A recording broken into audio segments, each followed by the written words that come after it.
नमस्कार, मी डॉक्टर प्रवीण कुमार घुले, सहाय्यक आयुक्त पशुसंवर्धन, जिल्हा उपायुक्त पशुसंवर्धन व दुग्धव्यवसाय कार्यालय नांदेड।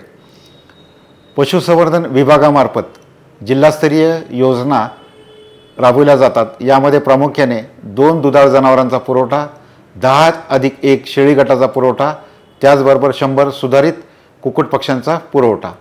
ही योजना अनुसूचित जाती त्याचबरोबर अनुसूचित जमाती या 2 प्रवर्गासाठी राबविल्या जाते।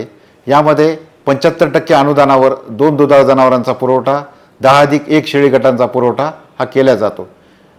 प्रामुख्याने महिला बचत गटातील लाभार्थी, त्याचबरोबर अल्पभूधारक लाभार्थी आणि सुशिक्षित बेरोजगार यांचा प्राधान्याने विचार होतो। ही योजना महाBAMS पोर्टलवर संगणकीकृत पद्धतीने लाभार्थ्याला अर्ज करता येतो आणि त्याची निवड देखील रँडमाइज पद्धतीने केली जाते आणि या योजनेचा लाभ विहित कालावधीमध्ये दिला जातो। या योजनेचं वेळापत्रक राज्यस्तरीय कार्यालयाकडून प्रसारित केलं जातं।